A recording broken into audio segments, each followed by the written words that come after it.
अस्सलाम वालेकुम, welcome back to my channel. सब कैसे हैं? उम्मीद करती हूँ कि सब ठीक होंगे और खैरियत से होंगे। मैं भी अल्हम्दुलिल्लाह फ़ाइन। तो मेरी प्यारी सी यूट्यूब फैमिली और व्यूअर्स, अल्लाह ताला आप सबको खुश रखे, आबाद रखे और अल्लाह ताला आप सबको ढेरों खुशियाँ अता करे।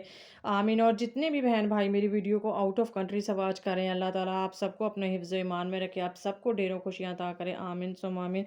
तो करते हैं जी आज के व्लॉग का स्टार्ट। आज का जो व्लॉग है ना, बहुत मज़े का होने जा रहा है, तो वीडियो को आपने फुल वॉच करना है, कहीं से भी स्किप नहीं करना। तो सबसे पहले मैं बना रही हूँ यहाँ पर लच्छा पराठा, और इसको बनाने का तरीक़ाकार जो वो मैं आपके साथ शेयर करूँगी।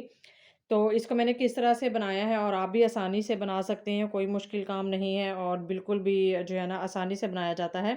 तो यहाँ पर मैंने ले लिया एक मीडियम साइज़ का पेड़ा, मतलब कि जैसे हम रोटी बनाते हैं आम डेली बेस पर ना, आपने सेम उतना ही पेड़ा ले लेना है, और पेड़ा लेने के बाद ना उसको अच्छी तरह से आपने बेल लेना है, और इतना आपने बड़ा कर लेना है बेलन की मदद से जितनी मतलब कि ना एक रोटी होती है मीडियम साइज़ की, ठीक है ना? तो देन मेरे पास है यहाँ पर डालडा ऑयल था, मैंने ले लिया, उसको मेल्ट कर लिया था। अगर मैं उसको ऐसे ही लगाती ना, मीन्स कि उसकी गुठलियाँ बनी होती हैं और वो जमा हुआ होता है, फ्रिज में रखा होता है, तो वो फिर ना पराठा हमारा सही से बनना नहीं था और वो टूट जाना था। तो यहाँ पर मैंने एक मीडियम साइज़ की रोटी बना लिया, देन इसके ऊपर मेल्ट करके मैंने घी लगा दिया, और घी लगाने के बाद ना उसको नाइफ़ की मदद से इस तरह से मैंने ना थोड़े-थोड़े से फासले पर ना कट लगा लिए। आपने भी सेम ऐसे ही बनाना है, और फिर कट लगाने के बाद उसकी सारी जो रोल पट्टियाँ थी ना, उसको एक दूसरे के ऊपर रख कर ना फिर मैंने जोड़ लिया, और जोड़ने के बाद उसको फिर गोल मैंने पेड़ा बना लिया। आपके सामने बनाया है तो देखें यहाँ पर, ठीक है। इसके बाद फिर हमने ले लिया है थोड़ा-सा आटा, लगाया मैंने नीचे, और फिर बेलन की मदद के साथ ना मैंने इसको अच्छे से बेल लेना है, और इतना बड़ा कर लेना है जितना कि मीडियम आपको रोटी होती है या पराठा, जितना भी बड़ा आप करना चाहते हैं। अगर आप ज़्यादा मोटे वाला लाइक करते हैं तो आप इसको जो है ना ज़्यादा बड़ा ना करें। अगर आप मेरी तरह बारीक पराठा पसंद करते हैं तो फिर आप इसको अपने जो है ना जैसे आपको पसंद है तो आप उतना बड़ा ना कर सकते हैं। तो फिर मुझे बहुत ज़्यादा मोटा जो है ना वो नहीं पसंद होता पराठा, वो हैवी हो जाता है, तो मैंने फिर बारीक सा ही बनाया था। तो यहाँ पर देखिए जी, हमारा मज़ेदार पराठा बनकर हो चुका है रेडी। तो मैंने इसके ऊपर लगाया है बटर लगाया था, और बिकॉज़ जो डालडा घी होते हैं या ऑयल वग़ैरह होते हैं ना, वो हमारी हेल्थ के लिए अच्छे नहीं होते। तो हमारे घर में जब भी पराठे वग़ैरह बनते हैं ना, तो 1-2 अफ़राद ऐसे जो घी के पसंद करते हैं, बाकी बटर के पसंद करते हैं। तो बटर जो होता है हमारे घर का होता है अल्हम्दुलिल्लाह, तो फिर बटर के पराठे ना बनाएँ तो वो बहुत मज़े के बनते हैं, और उनके नुकसानात भी नहीं होते। तो साथ ही यहाँ पर जो है ना मैं अपने लिए कर रही थी, साग गरम कर रही थी, और ये सुबह से मैंने व्लॉग स्टार्ट किया था, बच्चे स्कूल जा चुके थे और मैं हो चुकी थी फ्री। मैं मोस्टली जो है ना बच्चों को स्कूल भेजने के बाद फिर 8 सवा 8 बजे ना 8 साढ़े 8 बजे तब मैं नाश्ता करती हूँ।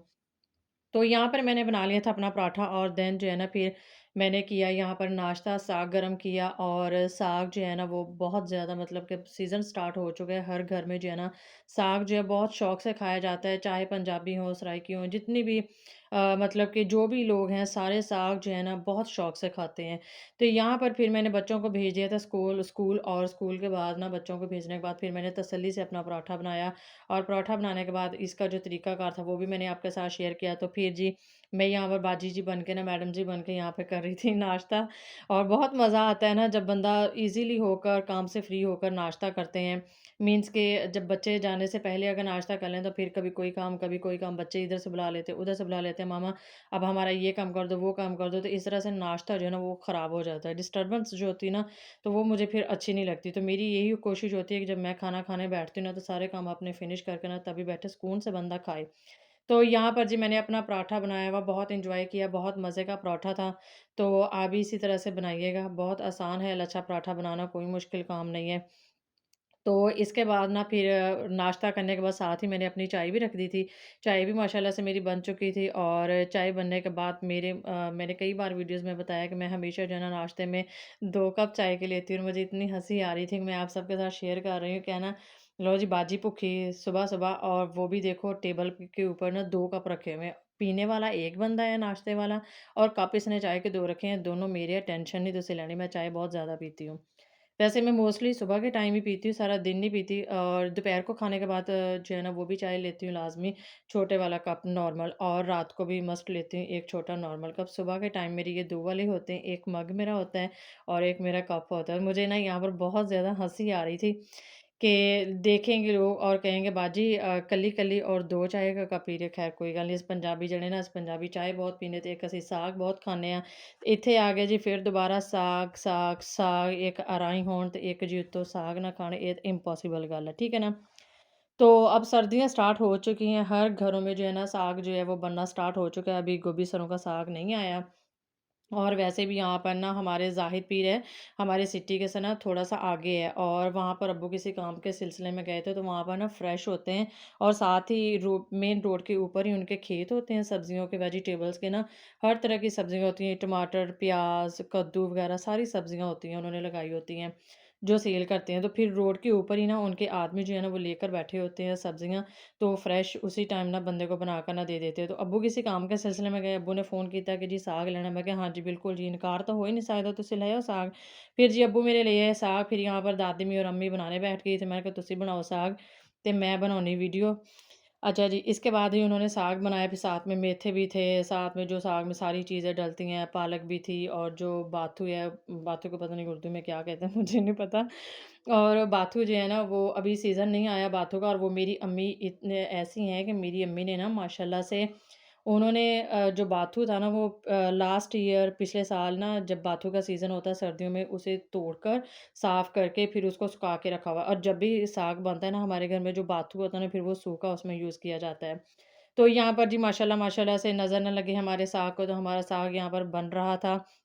और गैस जो होती है ना दोपहर के टाइम आ चुका था, और तब गैस के जाने का जो है ना वो टाइम हो चुका था। फिर मैंने सोचा कि आज कुछ और बना लेते हैं, और साग जो है ना वो जब गैस के आने का टाइम होगा आधा शाम को बन जाएगा, आधा जो है ना फिर अम्मी ने सुबह उठकर ना सुबह के टाइम पर रख दिया था, क्योंकि गैस जो है ना वो बहुत थोड़े टाइम के लिए आती है, 3-4 घंटे, और 3-4 घंटे जो सुबह दोपहर शाम होती है ना वो खाना बनाने में, देने में और कुकिंग करने में, और काफ़ी सारे काम होते हैं, दूध बॉयल करना होता है बच्चों का, घर का, और दूध के ऊपर से फिर बलाई उतारनी होती है। तो इस तरह ना काफ़ी सारे काम दोपहर को होते हैं, और फिर गैस जल्दी चली जाती है, 3 साढ़े 3 सवा 3 बजे ना गैस चली गई थी। तो इसके बाद जो है ना साथ ही यहाँ पर मेरे हस्बैंड आए थे, और उनके लिए मैं खाना रेडी कर रही थी। वो भी साग के बहुत ज़्यादा शौकीन हैं।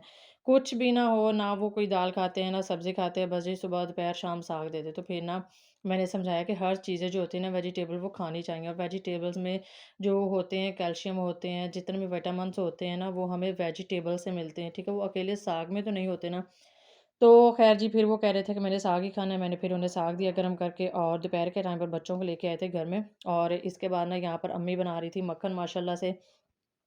तो मैंने एक वीडियो में बताया था कि हमारे घर में जो मिल्क आता है ना डेली, माशाल्लाह से गाँव में जो होते हैं ना खालिस दूध होते हैं बिल्कुल, ऑर्गेनिक माशाल्लाह माशाल्लाह से। और हमने ना वो जो होते हैं ना दूध बेचने वाले जो होते हैं, हमने उनसे नहीं लगवाया हुआ, घर से लेते हैं किसी के। और वो मेरे अब्बू के फ्रेंड है, माशाल्लाह से बहुत अच्छा हमें ना मिल्क मिल जाता है। काफ़ी ज़्यादा ना गाढ़ा होता है, बहुत अच्छा होता है। गाँव की यही बातें होती हैं, खूबियाँ होती हैं कि वहाँ पे ना आपको हर चीज़ें जो होती हैं, वेजिटेबल्स होती हैं, वो अपने घरों की होती हैं। दूध होते हैं तो वो भी खालिस मिल जाते हैं, बहुत अच्छे। तो फिर दूध को हम कर लेते हैं बॉयल, गाय का भी होता है सेपरेट और भैंस का भी होता है, और दोनों को सेपरेट-सेपरेट बॉयल करते हैं, और फिर जो मलाई उतारते हैं ना तो वो फिर अम्मी उनका बना लेती है मक्खन। तो माशाल्लाह से सारी सर्दियाँ, गर्मियाँ जो है ना हमारे घर से जो है ना इसी तरह से मक्खन ख़त्म नहीं होता। अच्छा जब ना गाय या भैंस जब नहीं भी दूध होता ना, तो फिर थोड़े के टाइम के लिए ना मतलब कि हम कहीं और से दूध लेते हैं, तो फिर कब वो गाय का होता है, और गाय के ऊपर से कि मलाई जो है ना वो अच्छी तरह से उतरती नहीं है, क्योंकि गाय के दूध जो होते हैं वो हमेशा पतले ही कुछ होते हैं। तो भैंस के जो होते हैं ना उसके माशाल्लाह से ज़्यादा दूध गाढ़ा होता है, और उसके ऊपर से बलाई जो होती है वो बहुत मोटी तय जो होती है ना वो वाली, वो उतरता है बलाई ऊपर से। तो यहाँ पर देखिए जी अम्मी बना रही थी फ्रेश बटर, और फ्रेश बटर है, फिर अम्मी ने इसके ना छोटे-छोटे से गोल-गोल पेड़े लड्डू बना के रख लेती हैं।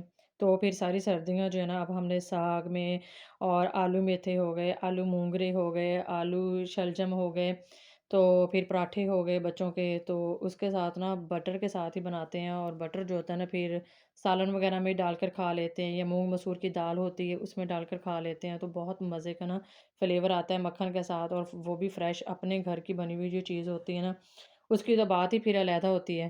तो यहाँ पर देखिए जी अम्मी बना रही हैं मक्खन के छोटे-छोटे से पेड़े, अम्मी ने बना लिए थे। तो फिर इसके साथ ना कभी-कभी जो है जब देसी घी की ज़रूरत होती है ना, मीन्स के जब मैंने कोई अपनी रेसिपी वगैरह बनानी होती है, तो फिर मैं अम्मी को कह देती होती हूँ कि ना अम्मी आप मुझे ना थोड़ा-सा देसी घी बना दें। तो जो मेरी रेसिपीज़ होती हैं अक्सर तो वो फिर मैं देसी घी में बनाती हूँ, तो वो भी होममेड होता है, घर का ही होता है। तो वो भी जिस दिन मैं बनाऊँगी कोई चीज़ और फिर मैं आपके साथ शेयर करूँगी। वैसे अभी ना मेरे पास देसी घी पड़ा हुआ है खालिस, तो वो भी माशाल्लाह से मेरी अम्मी ही बनाती हैं। बटर भी मैं हमेशा मेरी अम्मी बनाती हैं और साग और कढ़ी जो है वो भी मेरी अम्मी बनाती हैं माशाल्लाह से अल्हम्दुलिल्लाह। तो अल्लाह ताला जी मेरी अम्मी और अब्बू को सेहत वाली, तंदुरुस्ती वाली ज़िंदगी दे। अल्लाह ताला इनका साया जो है हमेशा अपने बच्चों पर सलामत रखे। आमीन सुम्मा आमीन। तो इसके बाद जी साग हमारा बन चुका था और यहाँ से नेक्स्ट डे का व्लॉग है, उसी दिन का नहीं है क्योंकि साग जो था वो आधा रात को पका था, आधा जो है मॉर्निंग टाइम पर अम्मी ने बना लिया था और साग को फिर लगाया था घोटा अच्छे से। अम्मी ने पकड़ लिया, मैंने अम्मी कहती आ जा इधर, साग तो बड़े मज़े ना खाने ना, आ जा मेरे नाल घोटा लगा। मैं कहा चलो जी। फिर जी मैंने अम्मी के साथ साग को घोटा लगाया और इसके बाद यहाँ पर मैंने ले लिया था एक पतीला और मैंने फिर थोड़ा-सा साग को लगाना था तड़का, प्याज़ ले ली थी और साथ में जो है ना मैंने यहाँ पर ऑयल डाल लिया था। तो 3-4 मिनट के लिए मैंने यहाँ पर इसको जो है ना प्याज़ को भून लिया था। प्याज़ को भूनने के बाद फिर मैंने इसमें डाल दिए थे 2 चम्मच जो है ना वो डाल दिए थे ग्रीन चिलीज़ के और साथ ही जो है ना अदरक को जो है यहाँ पर मैंने फ्रीज़ किया हुआ था और साथ ही यहाँ पर फिर मैंने 3 टेबलस्पून जो थे ना वो भर के मैंने डाल दिए थे अदरक के और ग्रीन चिलीज़ भी डाल दी थी और नमक भी थोड़ा-सा कम ही अम्मी ने साग में रखा हुआ था क्योंकि फिर साग जो होता है ना, उसमें जो मिर्च होती है ग्रीन चिलीज़ अकेली ग्रीन चिलीज़ ही डाली जाती हैं और रेड चिली तो बिल्कुल भी नहीं डालते। वैसे हर किसी का अपना तरीका होता है बनाने का, लेकिन जो हम पंजाबी लोग हैं ना, ਅਸੀਂ ਤੇ हरियाँ मिर्चां ही पाਉਂਦੇ हैं जी, लाल मिर्चां नहीं पाਉਂਦੇ।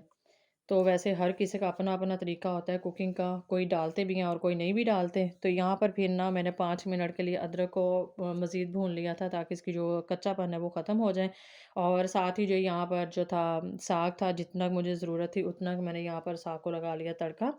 तो यहाँ पर देखिए जी साग बहुत मज़े का बनकर रेडी हो चुका था। अच्छा, इसको ना साग को पहले आटा डालते हैं और आटा डालने के बाद ना इसको घोटा लगाया, घोटा लगाने के बाद फिर ना इसमें चला दी थी थोड़ी देर के लिए ना मशीन चला दी थी और उसके साथ ना मशीन जब लगाते हैं ना उसमें साग में तो वो बहुत अच्छा ना आपस में जुड़ जाता है और बहुत ही अच्छा सा बारीक सा ना पतला सा बन जाता है।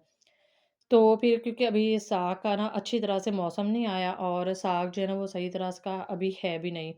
वो कहते हैं ना पंजाबी में गंदਲਾਂ वाला साग ते मकई दी रोटी, वो गंदਲਾਂ वाला साग ते हले है नहीं ते मकई दा आटा भी है नहीं हले। तो जी यहाँ पर साग जो है ना मेरा माशाल्लाह से बन चुका था, तड़का मैंने लगा लिया था साग को और यहाँ पर डाल दिया था। आप कलर देख सकते हैं कि ब्यूटीफुल सा कलर था और बहुत सारे लोग जो है ना वो इसमें टमाटर भी डालते हैं, लेकिन मुझे वो फिर रेड कलर ना अच्छा नहीं लगता, तो मैंने यहाँ पर टमाटर नहीं ऐड किए थे। जस्ट मैंने ग्रीन चिलीज़ और अदरक ही डाला था और अदरक डालने के बाद मैंने अच्छी तरह से ना इसकी भुनाई कर ली थी। यहाँ पर देखें कि कुकिंग के बाद ना मतलब कि इतना मैंने इसको कुक किया है कि इसने ना हल्का सा ऑयल छोड़ दिया है। तो ऑयल छोड़ दिया। अब जी ये सब घर वालों को मैं दूँगी। दोपहर का खाना था, दोपहर के खाने में बनाया था, साग का तड़का लगाया था और यहाँ पर गार्निश कर दी है। बस आज की वीडियो इतनी ही थी। तो होपफुली कि आपको आज की वीडियो पसंद आई। अगर वीडियो पसंद आए तो आपने मेरे यूट्यूब चैनल को लाइक, शेयर और सब्सक्राइब लाज़मी कर देना है और बहुत सारे न्यू लोग आ रहे हैं, मेरी वीडियोज़ को वॉच करते हैं और मेरे चैनल को जॉइन कर रहे हैं और आप सबके सपोर्ट का बहुत-बहुत शुक्रिया। और इसी तरह से मिल-जुल कर रहिएगा और वीडियो के साथ कनेक्टेड रहा करें, तो सबका ही भला होगा, सभी कामयाब होंगे और इंशाअल्लाह ताला अल्लाह ताला हम सबको ही कामयाबी दे। और मेरे साथ मेरी काफ़ी सारी सिस्टर्स हैं जो मेरे चैनल के साथ कनेक्टेड हैं, अल्लाह ताला सबको ही कामयाब करे। आमीन सुम्मा आमीन।